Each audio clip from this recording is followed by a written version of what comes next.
Hi guys! So for today's vlog, maaga kaming umalis ng asawa ko. Pasensya na kayo sa aking boses dahil maus pa ako at kakagaling ko lang sa ubo at sipon. Napakasaya nga ng puso ko ngayon dahil ngayong araw uumpisahan na gawin ang aming bahay. Naalala ko nga nung napagdesisyonan namin ng asawa ko na kunin ang bahay na to, lakas ng loob lang talaga ang meron kami noon dahil siya lang yung nagtatrabaho. Linakasan na nga namin ang loob namin dahil sabi namin sa isa't isa ay magtutulungan kami. Year 2021 nung kinuha namin ang bahay na to sa Fiesta Community. Bear type row house lang pala ang kinuha namin at ito kasi ang pasok sa budget namin noon. At ito talagang bear type ang kinuha namin dahil gusto namin na hindi pa talaga gawa yung bahay. At kami na lang ang magpapagawa para makuha rin namin ang design na gusto namin sa bahay. Matagal-tagal na panahon rin ang aming inantay at nag-ipon talaga kami para maumpisahan na ang bahay namin. Sa tuwing naiisip ko talaga na nandito na kami sa sitwasyon na to ay hindi ko talaga napipigilang umiyak.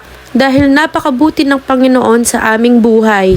Hindi man ito ang dream house na pinangarap namin pero proud and loud na isa tong bunga sa pagsusumikap namin. Maraming beses ka talagang madadapa pero syempre aayon at aayon din sa'yo ang panahon. Kaya hindi tayo pwedeng sumuko sa mga pangarap natin kahit na minsan medyo mabigat na ang pinagdadaanan natin. Dahil hindi naman sa lahat ng bagay ay panalo tayo kaya kailangan ay lumaban. Maraming tao na hindi masaya sa kung anong meron ka at marami rin tao ang huhusgahan ka.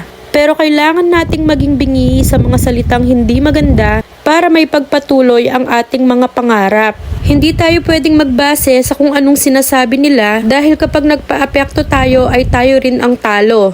O Shura, tama na yung drama at wala tayo sa MMK. Sa ilang araw nga na ginagawa ang aming bahay ay parang nakikita ko na talaga ang katotohanan. Ang katotohanan na talagang mahal nga pala ang mga materyales ngayon, Shura? Dahil maliit nga lang itong bahay namin ay kaya naman naisipan namin na yung kwarto ay sa taas na lang. 2 kwarto ang kayang gawin sa taas para meron na ring sariling kwarto ang aming panganay na anak. Sobrang excited na nga kami sa bahay na to at sana samahan nyo kami hanggang sa matapos ang bahay namin. Sana soon ay mai-house tour ko kayo. Kaya sa mga nangangarap na magkaroon ng sariling bahay dyan ay i-claim nyo na rin guys. I believe na hindi yan delayed, hindi yan advance, kundi on time ibibigay ni God yan sa inyo. Kaya patuloy lang sa pangarap at laban lang sa buhay. Yun lang, salamat!